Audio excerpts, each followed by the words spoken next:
ሰው ኢሞሽናል ነው የኛ ሰው ለመቀጠር በጣም ዝግጁ ነው በተለይ እንደ ኢትዮጵያ ያለ ከእውነትና ዕውቀት የራቀ ማህበረሰብ ደግሞ ሲኖር ሰዎቹ ህዝቡን ገድለውም አስርበውትም ምርካታ የተሰማቸው አይደሉምና ከሞት የተረፋቸውን በስድብ ይሞልጩታል ስድብ ግን የመጀመሪያቸው አይደለም የዋልጌና የባለጌ ሰው ቃላትን ለጆሮ የሚኮሰኩሱ ለሰሚም የሚያሸማቅቁ እንኳን እንዲህ ባለ ትልቅ ኃላፊነት ላይ ከተቀመጠ ሰው ይቅርና ከተርታም ሰው ሊሰሙ የማይገባቸው እንኳንም በሚዲያ ላይና በህዝብ ፊት በሁለት ሰዎች መካከል በሚካሄድ ልውውጥ ውስጥም ጥቅም ላይ ሊውሉ የማይገባቸው ደግሞ ለመጥራት የሚያሳፍሩ አገላለጾችን ተጠቅሞ ህዝብን መስደብ ግለሰቦችን ማዋረድ ልማዳቸው ነው ጥቂት አብነቶችን እንጥቀስ ቀዘናሞች ናቸው ሸለፈታም ፎካሪ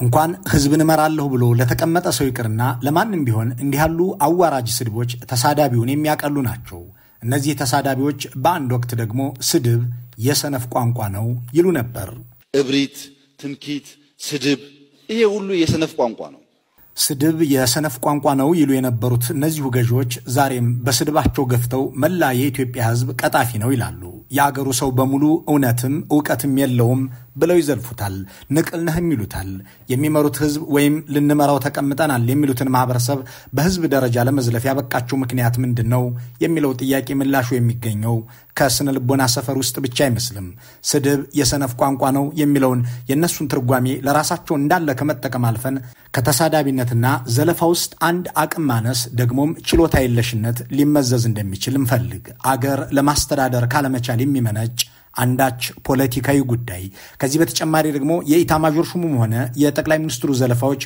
ወደ አደጋ የማደግ ዕድላቸው የከፋ ነውና በቀጣይም በየቤቱ የሚገደሉ አራሶች በየመንደሩ የሚጨፈጨፉ አርሶ አደሮች የሚበዙ መሆናቸውን የሚጠቁም አድርጎ መውሰድ ከነሱ ባህሪ አንፃር የተገባ ነው ሁለቱም ሰዎች ተበሳጭተዋል ብስጭታቸውን የሚገልጹት ደግሞ ስቴትስማን ወይም የአገር መሪ በሚናገራቸው ገለጻዎች ሳይሆን አግድም አደግ ሰው በሚያወጣቸው ቃላት ነው እናም ይህ ብስጭታቸው ስለ ቀጣዩ ነገር ምን ይናገራል የሚለው ጥያቄ መሰረታዊ ይሆናል የሚሳደቡት ደግሞ በጅምላ ህዝቡን ነው በተለይ እንደ ኢትዮጵያ ያለ ከእውነትና ዕውቀት የራቀ ማህበረሰብ ደግሞ ሲኖር ምንድነው ይሄ ኮንፍሊክት ሜንታሊቲ የወረረው ማህበረሰብ ስለ ብልጽግና የማስብ የኢትዮጵያ ህዝብ ማሰብ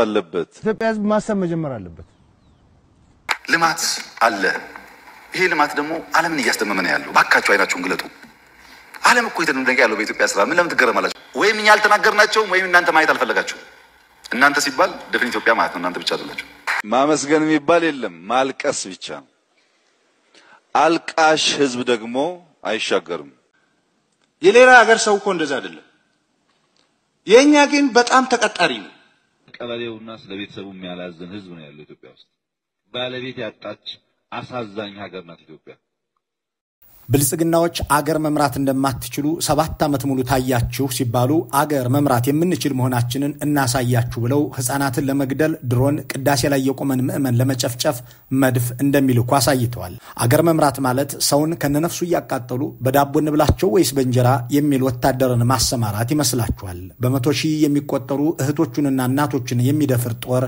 መላክም ይመስላችኋል ሰውን ገድሎ አስከሬኑን በአህያ ጀርባ ላይ ጭኖ መዞርም ይመስላችኋል ሰሞነኛዎቹ የጠቅላይ ሚኒስትሩና የኢታማዦር ሹሙ ዘለፋዎች በቀጣይ ስለሚሞቱት ህፃናትና ስለሚደፈሩት ሴቶች ስለሚገደሉት ህዝቦችና አስከሬናቸውም በአህያ ተጭኖ መቀጣጫ ስለሚሆኑ ሰዎች ወዘተ የሚጠቁም ነው በተለይም የጠቅላይ ሚኒስትሩን ስድቦች ከፊልድ ማርሻሉ ማስፈራሪያዎች ጋር ስንቀላቅለው የሚሰጠው ምስል መጪው ጊዜ አስፈሪ መሆኑን የሚያሳይ ነው ምንም እንኳን ፊልድ ማርሻሉ ያለ ፊልዳቸው ገብተው ስለ ጂኦፖለቲካም ስለ ታሪክም ማብራሪያ ለፓርላማው ሲያስተምሩ የታዩ ቢሆንም ቀጣዩን እቅድ ግን ቁልጭ አድርገው አስቀምጠውታል በተለይ የቀድሞ የወንጀል አጋራቸውንና አጋፋሪያቸውን ሻቢያን እንደማይለቁት አሳምረው ተናግረዋል የባህር ኃይል ያቋቋምነው ከኤርትራ ጋር ለመስራት ነበር ግን እኔ ቁልፉን ይዤላሽከርክራችሁ አለን ብለዋል አሁን አኩርፎ እየተወራጨም ነው ብለዋል ባህር ኃይሉን ከነትጥቁ ጨርሰን ባህር እየፈለግን ነውም ይላሉ ከንግግራቸው ላይ የሚሰማው የመከፋትና የመበሳጨት መጠን ወዴት ሊወስድ ይችላል የሚለውን ከማየታችን በፊት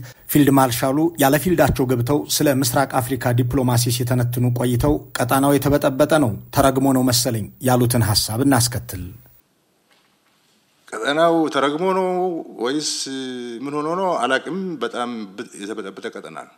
ግዴሎትም ፊልድ ማርሻል አንድ ቀጣና በእርግማን አይበጠበጥም። እንደናንተ ያለ በጥባጭ መንግስት ባለ ጊዜ ግን በውስጥም በውጭም መረበሽ ይሆናል። እንደናንተ ያለ ስብስብ እየዞረ ሲጎነትል በየቦታው ግጭት ሲጠምቅ ስለሚውል ምስራቅ አፍሪካ ሰላም አጥቷል። በአሁኑ ወቅት ከየትኛው ጎረቤታችሁ ጋር ሰላምና ትብብር አላችሁ? ከሶማሊያና ሱዳን ጋር ሆድና ጀርባ፣ ከኤርትራ ጋር በጦርነቱ ዋዜማ ላይ ከጅቡቲ ጋር በመጠራጠር ሁኔታ ውስጥ አይደላችሁምን ብሎ የሞገታቸው ባይኖርም እሳቸው ግን አንድ ወዳጅ ሀገር ጠርተዋል፣ ጅቡቲን። ከጅቡቲ ጋር ምንም ችግር የለንም፣ እየሰራን ነው። በጣም ነው የምንሰራው። ከጅቡቲ ጋር ምንም ችግር የለብንም የሚለው እርግጠኛነት ላይ የተመሰረተው የፊልድ ማርሻሉ ንግግር በፓርላማ ሲሰማ የጅቡቲው ፕሬዝዳንት ግን ለፈረንሳይ መገናኛ ብዙሃን አብይ አህመድ ጎረቤት ሀገራትን እንደ ክሬሚያ ገንጥሎ የመጠቅለል እቅድ እንዳላቸውና ይህም ስጋት እንዳሳደረባቸው ሲናገሩ ነበር። ጊሌህ ከፈረንሳዩ ጄን አፍሪክ መጽሔት ጋር በነበራቸው ቆይታ ለአብይ እኛ ሩሲያ ከዩክሬን እንደነጠቀቻት ክሬሚያ አይደለንም ብየዋለሁ። ጠቅላይ ሚኒስትሩ ከአንካራው ስምምነት በኋላ የወደብን ጉዳይ በኃይል መፍታት እንደማይችል እንደተረዳ ተስፋ አድርጋለሁ። የኢትዮጵያ መንግስት የጎረቤት ሀገራትን ህልውና መቀበል አለበት ብለዋል። ይህ አነጋገር ከአንድ የአገር መሪ ሲሰማ ቀጥተኛ ትርጉሙ ኢትዮጵያ የጅቡቲን ህልውና አትቀበልም፣ እንደ ክሬሚያም መገንጠል ትፈልጋለች የሚል ነው። ጅቡቲ ኢትዮጵያንም የምትመለከታት እንዲህ ባለ መነጽር ሲሆን ገንጥላ የምትወስድ ወይም በኃይል ፍላጎቷን የምታስፈጽም አድርጋ ነው። ኦመር ጊሌህ አገራቸው በኢትዮጵያ ምክንያት የህልውና አደጋ እንደተጋረጠባትም እየጠቆሙ ናቸው። እንዲህ ያለ ስጋት የፈጠሩባትን ጅቡቲን ነው እንግዲህ ፊልድ ማርሻሉ ከጅቡቲ ጋር ምንም ችግር የለብንም ማለታቸው። ኢትዮጵያ በዚህ ልክ ወራሪና ቆርሶ ወሳጅ ተደርጋ የመታየቷ ምክንያት ጉልበትን የፍላጎት ማስፈጸሚያ መሳሪያ አድርጋ ከመመልከቷ ጋር እንደሚመነጭም ይጠቁማሉ የጅቡቲው ፕሬዝዳንት እንዲህ ማለት የአንካራው ስምምነት አብይን ጉልበት እንደማያዋጣ ያስተማረው ይመስለኛል። ጎረቤቶችን በማክበር በርበራንም ጅቡቲንም መቋደሽንም አሰብንም መጠቀም እንደሚቻል ማመን ያስፈልጋል ብለዋል። የብልጽግና ሰዎች አእምሮ ጉልበትና ጠመንጃ መሆኑን ለመጠቆም ደግሞ እኛ ከኢትዮጵያ የቀረበውን ጥያቄ ውድቅ ያደረግነው ወታደራዊ ውጥን ጨምሮ በመምጣቱ ነው በማለት የአዲስ አበባዎቹን ሰዎች ጦረኛ ፖሊሲ በፈረንሳይ አፍ ተናግረውታል። በአገር ውስጥ አንድም ጦርነት አሸንፈው የማያውቁት የአገሪቱን ኤሊት ኃይልና ልምድ ጠገብ ሰራዊት በርስ በርስ ጦርነት አስጨርሰው ከየሰፈሩ እያፈሱ በሚወስዷቸው ታዳጊዎች ጦር ገነባን የሚሉት ብልጽግናዎች አሁን ደግሞ ጎረቤት ሀገርን ለመውረር እየተንደረደሩ መሆናቸውን አይደብቁም። ባህር በር ብሔራዊ ጥቅም ነው፣ መከላከያ ይህንን ብሔራዊ ጥቅም ይከላከላል ብለዋል። ባህር በር ብሔራዊ ጥቅም ነው፣ ሰላምና ልማት ብሔራዊ ጥቅም ነው። ስለዚህ እኛ ተልኳችን አንደኛ እነዚህን ብሔራዊ ጥቅሞች የሚነካ የውጭ ኃይል ካለ እሱን መከላከል ነው። የአፍሪካ ህብረትም ሆነ የተባበሩት መንግስታት ስለ ኢትዮጵያ ያላቸው ዕውቀትና በዋና ጽሕፈት ቤታቸው የሰቀሉት ካርታ የሚያሳያቸው አገሪቱ በየብስ የተከበበችና የሚያጎራብታትም ባህር በአጠገቧ የሌለ መሆኑን ነው። እናም እነ ፊልድ ማርሻል ብርሃኑ ጁላ ባህር በር ብሔራዊ ጥቅማችን ነው፣ እሱን እንከላከላለን ሲሉ የሚቀርብላቸው ጥያቄ መጀመሪያ አልፋሽጋና ሱርማን ዛላምበሳንና ራማን ብትከላከሉ አይሻልም ነበር ወይ የሚል ብቻ አይደለም። የሌላችሁን ነገር ከምትከላከሉ ያላችሁን ብታስጠብቁ አይበጅም ወይ ከሚለው በተጨማሪ ባህር ሳይኖር ባህር ብሔራዊ ጥቅም የሚሆነውና እናንተ የምትከላከሉት እንዴት ነው የሚለው ሲከተል ሊያነሱ የሚፈልጉት ነገር ያንኑ የሚያሸንፉትን ጦርነት ሆኖ እናገኘዋለን። ብልጽግና 7 ዓመት ሙሉ ሲዋጋ ያሸነፈው አንድም ጦርነት የለም። አሁንም ግን ጦርነት እየሳሉ መሆናቸውን ለማሳየት በኢትዮጵያ ሰማይና ምድር ላይ የሌለን ነገር እንከላከላለን በሚል እየተደመጡ ናቸው። ይሄኛውን ውጊያ የሚያደርጉት ደግሞ ከቀድሞ የጥፋት የእልቂትና የዓለም አቀፍ ወንጀል ተባባሪያቸው ሻዕቢያ ጋር እንደሆነ ይጠቁማሉ። ባህር ኃይል ያቋቋምነው ከኤርትራ ጋር ለመስራት ብለን ነበር፣ ግን እኔ ባህሩን ይዤ እንዳሻኝ ላድርጋችሁ ሲለን አልተሳካም፣ እናም ተኳረፍን፣ ሻዕቢያም ተወራጨ ብለዋል። ወደ ባህር ለመውጣት በሆነ መንገድ ለመውጣት እየሰራን ነው። ያኔ ለውጥ እንደመጣ የኤርትራም ነገር ስለተሻሻለ ከነሱ ጋርም አብረን እንሰራለን ብለን ባህር ኃይል አቋቁመናል። ባህር ኃይል አቋቁመነው እዛ ለመግባት ነው። የባህር በር ይዤ እናንተን እንደፈለኩ ላርጋችሁ የሚል አስተሳሰብ ስላለ አይ እንደዛ ሳይሆን በጋራ እኩልነት ነው፣ በጋራ ተጠቃሚነት ነው። እንጂ የሆነ ቁልፍ መሳሪያ ይዘህ በቁልፍ መሳሪያ ይሄን ሁሉ ማህበረሰብ ለማሽከርከር መሞከር ልክ አይደለም የሚል ነገር ሲመጣ ከአስመራው የአዛውንቶች ስብስብ ሻቢያ ጋር ለምን እንደተወዳጃችሁ ለምን እንደተዋደዳችሁ በውጤቱ አሳይታችኋል። ኢትዮጵያን ለመከፋፈል ኢትዮጵያውያንን በህብረት ለመግደል እንጂ የኢትዮጵያን ብሔራዊ ጥቅም ለማስጠበቅ እንዳልነበረ በሚገባ ተረጋግጧል። ከሻቢያ ጋር የተኳረፋችሁትም እናንተ የመግደያ መሳሪያው እያለቀባችሁ ሲሄድ የሱ የመግደል ሱስ ደግሞ አልረካ ብሎ በተፈጠረ አለመግባባት እንጂ ስለ አገርና ህዝብ በመቆርቆራችሁ አይደለም የሚል ሞጋች ባለበት መድረክ ላይ ተገኝተው የሚያውቁት ማርሻል ብርሃኑ የፓርላማ ሰዎችን ሰብስበው ሻቢያ አኮረፈ፣ የባህር ኃይል ያቋቋም ነው ከኤርትራ ጋር አብረን ለመስራት ነበር እያሉ ይናገራሉ። አቋቋምኩት ያሉትን ባህር ኃይል አስታጥቄዋለሁ የሚሉት ፊልድ ማርሻሉ የቀረው ባህር ላይ መስፈር ነው ይላሉ። ባህር ከተገኘ ሲሉም ይጨምሩበታል። ለባህር ኃይል የሰው ኃይል ላይ ሰርተናል፣ ስልጠና ላይ ሰርተናል፣ የባህር ኃይል ኢንስቲትዩሽን የሚባሉ ላይ ሰርተናል። ኢንስቲትዩሽኖቹ ወደ መጨረሻ ምዕራፍ ደርሰዋል። በፕራይመሪ ደረጃ የባህር ኃይል ትጥቆች አሟልተናል። አሁን የባህር አክሰሱ ከተገኘ ባህር ላይ የባህር ኃይል ስራ ለመስራት የሚያስችል ሁኔታ ላይ እንገኛለን። ቀደም ሲል በተደመጠው ንግግራቸው ባህር የኢትዮጵያ ብሔራዊ ጥቅም ነው፣ መከላከያ እሱን ይከላከላል ብለው ነበር። አሁን ደግሞ ገና ባህር እንደሌለና እየተፈለገ እንደሆነ በመናገር ላይ ናቸው። የሌለን ነገር መከላከል ታዲያ ምን ይሉታል የሚለው ጥያቄ የሚነሳውም እዚህ ጋር ነው። በዚሁ በአንድ መድረክ ላይ የተነገረው ይኸው ሁለት ንግግር እንዋጋ በለው የሚል ዘፈን አላጀበውም እንጂ የጦርነት አዋጅ መሆኑን አልተሸፋፈንም። የኦህዴድ ብልጽግና ባለፉት 7 ዓመታት ከጅጅጋ የጀመረው ጦርነት በሲዳማ፣ በወላይታ፣ በትግራይ፣ በአማራ፣ በኦሮሚያ፣ በቤኒሻንጉል፣ በጋምቤላ፣ በአፋር ቀጥሎ ዜጎችን እየፈጀ ማህበራዊ መቃቃርን እያበዛ ቀጥሏል። አገዛዙ አንድም ጦርነት አላሸነፈም። እንዲህ ያለ ታሪክ ያለው ስብስብ አሁን ደግሞ በቀድሞ ወዳጁ ሻቢያ ላይ ወረራ ለመፈጸም እየሳለ ነው።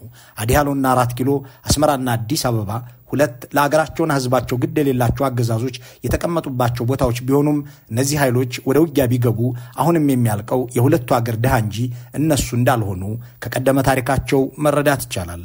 ብርሃኑ ጁላ በዚህ ሂደት ውስጥ ያሳሰባቸው ለሻቢያ የሚቀጠሩ ኢትዮጵያውያን መኖር መሆኑንም ጠቁመዋል። ባህሩ በጣም ቅርባችን ስለሆነ በቀጥታ የደህንነት ስጋትና የሉዓላዊነት ችግር ስለሚያመጣ እዛ ርቀን ወደብ ሸቀጥ ነው ብለን አሁን ደግሞ ለሻቢያ ለመቀጠር ያለው ሽርጉድ ሊነግራችሁ አልችልም። ሰዎች ለሻቢያ ለመቀጠር ሽርጉድ የሚሉት ከናንተ ተምረው ቢሆንስ 2 ዓመት ለሚጠጋ ጊዜ የእርሱ አለቃ ፊሊጶስ ወልደ ዮሐንስ እንደነበሩ ዘነጉትን? አበባው ታደሰን የሚያዟቸው እነ ጄኔራል ሃሊባይ እንደነበሩ ተዘነጋ? እነ መሐመድ ተሰማን በዚህ ግባና በዚያ ውጣ ይሏቸው የነበሩት እነ ጄኔራል ርእሲ ምራህ አልነበሩምን? የመሰለ መሰረት አለቃ ሀዱሽ ኤፍሬምና ሮመዳን አወሊያ እንደነበሩ ከመቼው ተረሳ? የእናንተ ተቀጣሪነት ለየት የሚለው ግን እናንተ ደሞዝ እየከፈላችሁ እነሱ አዛዥና ናዛዥ ሲሆኑባችሁ ነው። ኢሳያስ አፈወርቂ እኔ የምልህን እየሰማህ ኢትዮጵያን ምራት ብለው በትግርኛ አብይን ሲመክሩ ሐዋሳ ላይ በአማርኛ ተርጉሞ ያቀረቡት ራሳቸው ጠቅላይ ሚኒስትሩ አልነበሩምን? የኤርትራ የውጭ ጉዳይ ሚኒስትር ሆኛለሁ ብሎ ለሌላ አገር ብሔራዊ ጥቅም አገልጋይ እንደሚሆን የተናገረውስ የኢትዮጵያው ጠቅላይ ሚኒስትር አይደሉምን? መቀጠርንማ የኦህዴድ ብልጽግና ይቀጠራት ብሎ የሚከራከር ሰው የሚከተለው ንግግር እማኝ ማድረግ ይችላል። ኤርትራን በሚመለከት በተለያየ መድረክ ስናገር ከሰማችሁ ዛሬ ኦፊሻሊ ክቡር ፕሬዝዳንት ኢሳያስ የኤርትራ ውጭ ጉዳይ ሚኒስቴር ስራ እንድሰራ ስልጣን ስለሰጡኝ በየሄድኩበት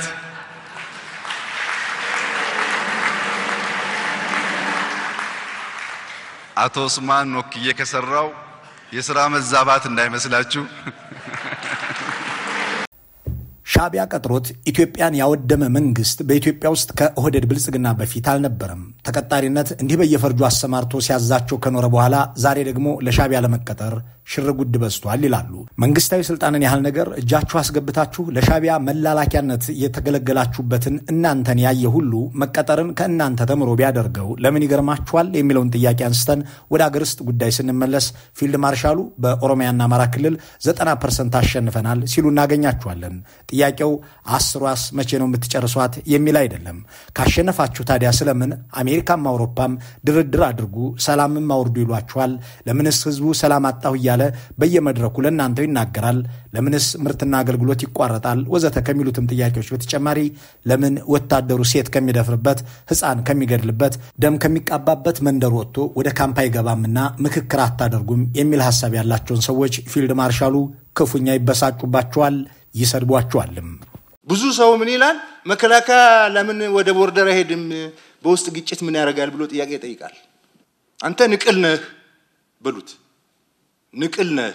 ይቅር ለመከላከያ ሰራዊት ለሆነ ቀበሌ መመሪያ መስጠት አትችልም። እዚህ ጋር ብዙ ሰው ሲሉ የተናገሩትን ልብ እንበል። አብዛኛው ህዝብ እየጠየቀ ያለው ሰራዊቱ ከቀይ ወጥቶ እንዲሄድ ሰላምንም እንዲመለስ የሚል ቢሆንም እሳቸው ግን ይህንን ብዙ ህዝብ ንቅል ብለው ይዘልፉታል። ጠቅላይ ሚኒስትሩም ሆኑ ኤታማዦር ሹሙ የስድብን በረዶ ሲያዘንቡ ያስተዋሉ ሰዎች ሐሳብ ስለጨረሱ ነው የሚል ክርክር ሲያነሱ ይደመጣሉ።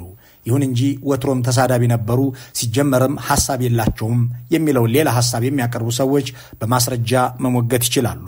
አሁንም ግን የስድባቸው ምንጭ የህዝቡ አልተረዳንም ብሶታቸው መነሻ ድፍን ኢትዮጵያዊ ዕውቀትም እውነትም የሌለው ነው የሚለው ፍረጃ መነሻ አንድም ተስፋ መቁረጥና በጥልቀት መጠላትን መረዳት፣ ሁለትም ለቀጣይ እርምጃ ከወዲሁ ሰበብ ማስቀመጥ ነው። ሰዎቹ ተስፋ መቁረጣቸውን ግድያን የበለጠ ለማስፋት ሊገለገሉበትም ይችላሉ። እስካሁን በካራ ሲያርዱ፣ በእሳት ሲያቃጥሉ፣ ገበያ ሙሉ ህዝብ በአውሮፕላንና ድሮን ሲጨፈጭፉ፣ የሰው አስከሬን በአህያ ጭነው ሲያዘዋውሩ ካሳዩትም የላቀ ጭካኔ ሊፈጽሙም ይችላሉ። እናም የተደገሰለትን ሌላ እልቂትና መተላለቅ ለማስቀረት ህዝብ ግዙፍ መልእክት ያላቸውን ሁለት አረፍተ ነገሮች ከፍ አድርጎ መሞገት ይገባዋል። ጦርነት ይብቃኝ፣ ሰላሜን መልሱልኝ ብሎ መልካሙን ሁሉ በመመኘት በዚሁ እንሰናበታለን።